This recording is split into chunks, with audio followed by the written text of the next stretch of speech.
स्वागत है दोस्तों आपका आज की बेहद बड़ी और ताजा खबरों में। आज की मुख्य खबरों और हेडलाइंस न्यूज के तहत खबर आ रही है कि अब इंटरनेशनल कमर्शियल उड़ानों पर लगी रोक बढ़ी। अब इस दिन तक नहीं उड़ेगी कोई भी फ्लाइट। जी हां, इसी के साथ दोस्तों लेह में पीएम मोदी का चाइना पर सीधा प्रहार, बोल दी ये बात। जी हां, तो जानेंगे इस खबर को। साथ ही दोस्तों चाइनीज ऐप के बैन होने के बाद जियो ने लॉन्च किया है ये ऐप, मिलेगा बम्पर फीचर्स। जी हां, तो विस्तार से पूरी खबर बताएंगे। वहीं दोस्तों पीएम मोदी के लेह दौरे के बाद चीन को लगी है मिर्ची। जी हां, पीएम मोदी के लिए बोल दी यह बात, तो बताएंगे आपको इस खबर के बारे में विस्तार से। इसी के साथ दोस्तों कोरोना वैक्सीन को लेकर बड़ी खबर है। जी हां, 15 अगस्त तक लॉन्च हो जाएगी भारत में यह वैक्सीन, तो जानेंगे इस खबर के बारे में विस्तार से। तो दोस्तों आज इन्हीं सब खबरों के बारे में आपको बताने वाले हैं। इसके अलावा भी कई अन्य बड़ी खबरें हैं जिसके बारे में हम इस वीडियो में जानेंगे, तो दोस्तों वीडियो को अंत तक जरूर देखें। साथ ही दोस्तों वीडियो के बारे में आपकी जैसी भी राय हो कमेंट करके जरूर बताइए। साथ ही दोस्तों वीडियो में आगे बढ़ने से पहले आपसे एक छोटी सी विनती है कि इस वीडियो को लाइक और हमारे चैनल को सब्सक्राइब जरूर कर ले, ताकि आपको ऐसी ही लेटेस्ट खबरें हमेशा मिलती रहे। साथ ही साथ दोस्तों हमारे जाबाज कोरोना वीरों के लिए दिल से कमेंट में जय हिंद वंदे मातरम जरूर लिखे। तो चलिए दोस्तों बिना देरी किए फटाफट से जानते हैं आज की सभी बड़ी खबरों को। पहली खबर, इंटरनेशनल कमर्शियल उड़ानों पर लगी रोक बढ़ी, 31 जुलाई तक शेड्यूल फ्लाइट्स रद्द। जी हां दोस्तों, नागर विमानन महानिदेशालय ने भारत से आने वाली और भारत से जाने वाली शेड्यूल इंटरनेशनल कमर्शियल फ्लाइट्स को 31 जुलाई तक रद्द कर दिया है। डीजीसीए के एक आदेश के मुताबिक कोरोना वायरस के कारण इन उड़ानों पर लगी रोक को 31 जुलाई तक के लिए बढ़ा दिया है। हालांकि इंटरनेशनल कार्गो और डीजीसीए की तरफ से छूट दी गई उड़ानों पर यह नियम लागू नहीं होगा। चलिए दोस्तों अब जानते हैं अगली खबर। लेह में बोले पीएम मोदी, विस्तारवाद का युग खत्म हुआ, ये युग विकासवाद का। जी हां दोस्तों, प्रधानमंत्री नरेंद्र मोदी ने अपने लद्दाख दौरे के दौरान सैनिकों को संबोधित किया। पीएम ने जवानों के हौसले को सलाम करते हुए कहा कि जिन कठिन हालात और जिस ऊंचाई पर आप सैनिक मां भारती की रक्षा करते हैं, उसका मुकाबला पूरे विश्व में कोई नहीं कर सकता। आपका साहस ऊंचाई से भी ऊंचा है जहां पर आप तैनात है। पीएम ने बिना चीन का नाम लिए कहा कि विस्तारवाद का युग समाप्त हो चुका है, ये युग विकासवाद का है और तेजी से बदलते हुए समय में विकासवाद भी भविष्य का आधार है। बीती शताब्दियों में विस्तारवाद ने ही मानवता का विनाश किया। साथ ही पीएम ने कहा कि विस्तारवाद की जीत जब किसी पर सवार हुई है तो उसने हमेशा विश्व शांति के सामने खतरा पैदा किया है। चलिए दोस्तों अब जानते हैं अगली खबर। कोरोना संकट का असर, रेलवे ने सेफ्टी को छोड़ कैंसिल की सभी भर्तियां। जी हां दोस्तों, कोरोना वायरस महामारी का असर अब रेलवे की भर्तियों पर भी पड़ने लगा है। भारतीय रेलवे ने सेफ्टी को छोड़कर सभी नए पदों पर आवेदन रद्द कर दिए हैं। अगले आदेश तक फिलहाल रेलवे में कोई भी नई भर्ती नहीं होगी। वहीं मंत्रालय से प्राप्त जानकारी के मुताबिक पिछले 2 सालों में खाली पदों के लिए भर्ती की समीक्षा की जाएगी। साथ ही सेफ्टी कैटेगरी को छोड़कर 50% पदों के लिए वैकेंसी नहीं निकाली जाएगी। वहीं देश में निजी क्षेत्र द्वारा यात्री रेलगाड़ियों का परिचालन अप्रैल 2023 से शुरू हो सकता है। रेलवे बोर्ड के चेयरमैन वीके यादव ने गुरुवार को कहा कि निजी कंपनियां कुल मेल और एक्सप्रेस रेलगाड़ियों में से मात्र 5% यात्री रेलगाड़ियों का ही परिचालन करेगी। चलिए दोस्तों अब जानते हैं अगली खबर। पीएम के लेह दौरे से चीन को लगी मिर्ची, कहा हालात ने बिगाड़े कोई विपक्ष। जी हां दोस्तों, प्रधानमंत्री नरेंद्र मोदी के अचानक लेह पहुंचने से हर कोई हैरान है।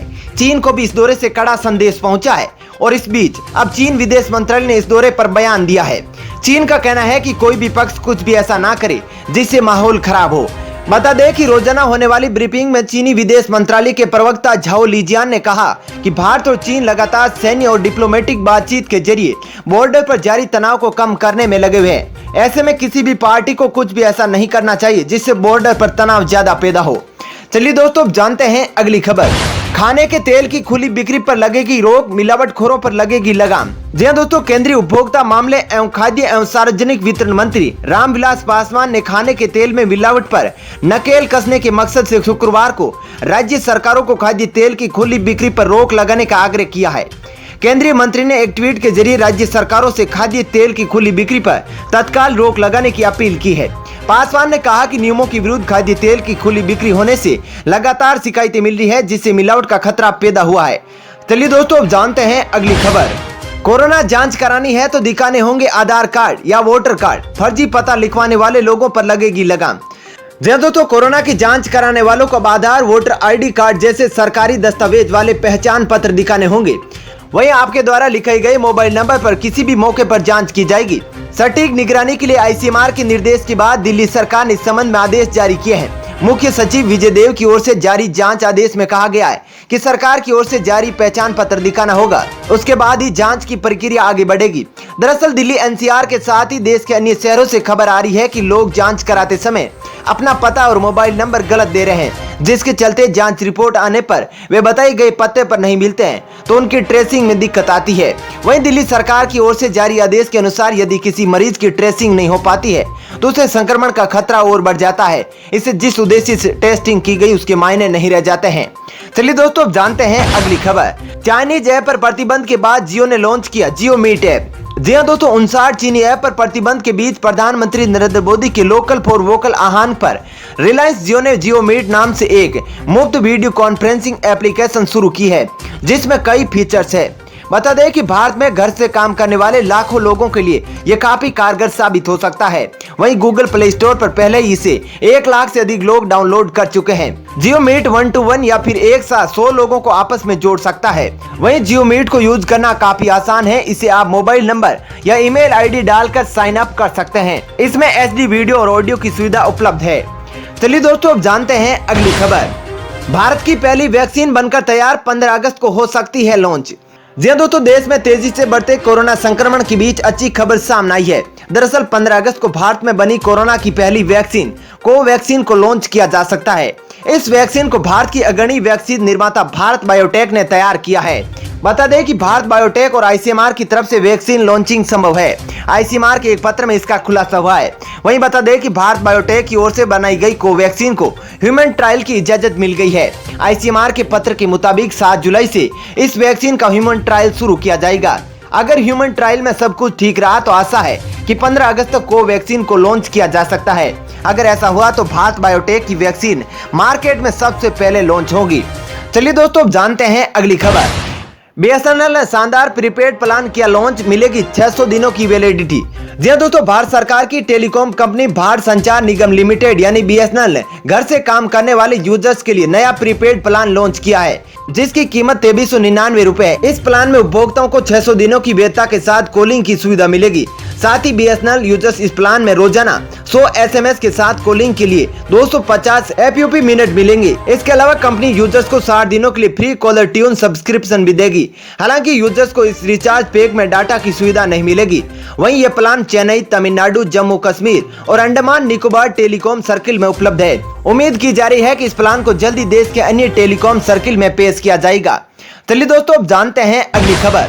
अखबार के ई-पेपर की PDF व्हाट्सएप ग्रुप में प्रसारित करना गैर कानूनी। जी हां दोस्तों, समाचार पत्र के ई-पेपर की PDF कॉपी डाउनलोड कर उसे व्हाट्सएप ग्रुप या दूसरे सोशल मीडिया प्लेटफॉर्म पर प्रसारित करना किसी पर भी भारी पड़ सकता है। ऐसा करना न सिर्फ गैर कानूनी है बल्कि कॉपीराइट कानून और IT एक्ट की विभिन्न धाराओं का उल्लंघन भी है।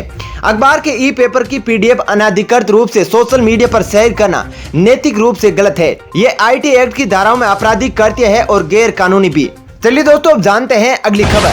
फिर चीन पर भड़के राष्ट्रपति डोनाल्ड ट्रंप, कोविड-19 को बताया चीनी प्लेग। जी हां दोस्तों, अमेरिका के राष्ट्रपति डोनाल्ड ट्रंप एक बार फिर चीन पर भड़क गए हैं। उन्होंने बीते साल के अंत में चीन से निकलकर पूरी दुनिया में फैल चुके कोरोना वायरस को चीनी प्लेग बताया है। बता दें कि राष्ट्रपति ट्रंप इससे पहले भी चीन पर निशाना साधते हुए उसे पूरी दुनिया में कोरोना फैलाने के लिए दोषी करार दे चुके हैं। ट्रंप ने चीन पर निशाना साधते हुए कहा कि ये कोरोना वायरस चीन का प्लेग है, इसे होना नहीं चाहिए था, लेकिन चीन ने इसे होने दिया। हमने नई ट्रेड डील साइन की थी, उसकी स्याही भी नहीं सूखी थी कि यह कोरोना आ गया। दूसरी ओर व्हाइट हाउस की प्रेस सचिव काइले मैकनेनी ने कहा कि भारत के पूरी लद्दाख में सीमा पर भारतीय और चीनी सैनिकों के बीच हुई हिंसक झड़प पर चीनी कम्युनिस्ट पार्टी का चेहरा साफ हो गया है। साथ ही उन्होंने कहा कि अमेरिका मौजूदा स्थिति पर बारीकी से नजर रख रहा है और इसे शांतिपूर्ण समाधान का समर्थन करता है। चलिए दोस्तों, अब जानते हैं अगली खबर।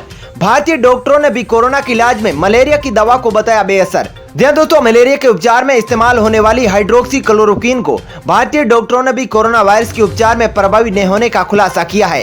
देश में पहली बार स्वास्थ्य कर्मचारियों पर कोरोना वायरस के असर को लेकर यह अध्ययन हुआ है।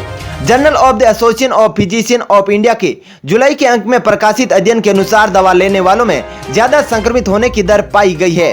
दोस्तों, फिलहाल इस वीडियो में इतना ही। ऐसी ही खबरें देखते रहने के लिए आप हमारे चैनल को सब्सक्राइब कर ले। साथ ही दोस्तों, वीडियो के बारे में आपकी जो भी राय हो कमेंट करके जरूर बताएं। साथ ही दोस्तों, यदि आप भी हमारी मेहनत को सपोर्ट करना चाहते हैं तो इस वीडियो को लाइक और शेयर जरूर करें। धन्यवाद।